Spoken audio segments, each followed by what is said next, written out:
In this video, Dr. Jordan Peterson talks about how your environment can trigger new genes in your body. So Zazu, the eyes of the king, comes to check out the king, and that's, what's his name? What's the king's name?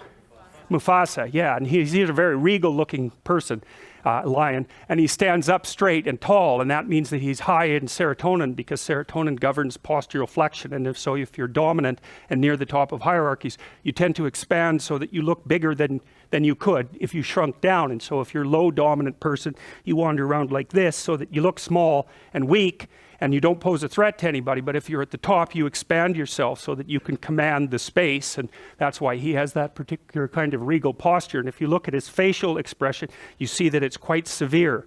He's capable of kindness, but he's also harsh and judgmental, and that's what society is like. That's what the superego is like. And what that means is that he's integrated his aggression. And I've seen this happen in my clinical clients when they come in and they're too agreeable. They look like Simba looks later in the movie when he's an adolescent, and he's sort of like a deer in the headlights. Everything is coming in and nothing is coming out.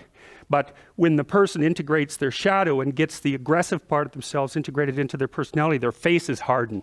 And if you look at people, you can tell, because the people who are too agreeable look childlike and innocent, and the people who, well, a hyper-aggressive person will look, mean and cruel. But I've seen people's face change in the course of therapy, men and women.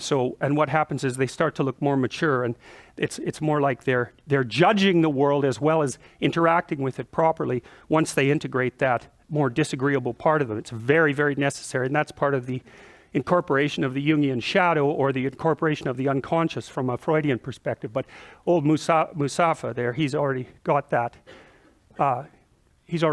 covered. So, and he's capable, obviously he can smile, and he's capable of the full range of expressions, but he's a tough-looking character.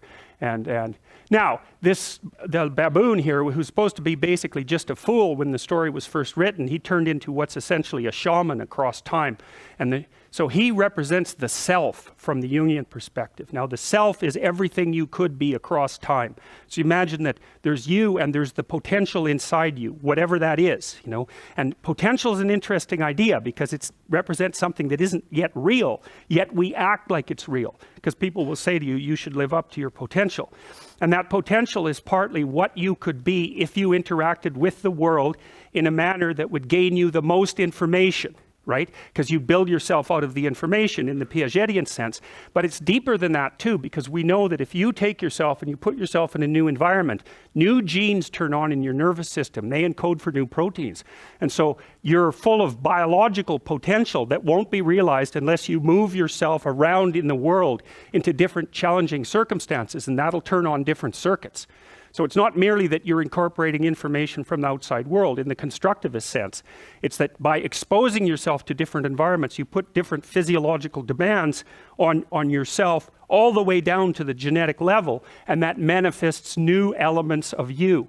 And so one of the things that happens to people, and this is a very common cultural notion, is that you should go on a pilgrimage at some point to somewhere central, and that would be, say, like the Rock in the Pride Rock in The Lion King, because you take yourself out of your dopey little village, and that's just the little bounded you that everyone knows and that isn't very expanded, and then you go somewhere dark and dangerous to the central place, and while you do that, you have adventures, and they toughen you and pull more out of you, like partly because you're becoming informed, which means information. It means you're becoming more organized at every level of analysis, but there's also more of you too. And so that's a very classic idea. And then in cathedrals in Europe, especially at Chartres, there's a big maze on the floor, a circular maze, which is a symbolic representation of the pilgrimage for people who couldn't do it. And so it's a huge circle divided into quadrants, which is a Jungian mandala. And you enter the maze at one point, and then you have to walk through the entire maze, north, east, west, and south, before you get to the center. And the center is symbolized by a flower that's carved in stone. It looks like this. It's big, this maze, eh? It's large, so that you can walk it.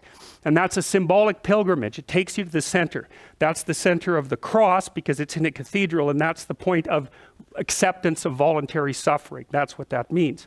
And so you walk through, Jung called that a circumambulation. You go to all the quarters of the world to find yourself.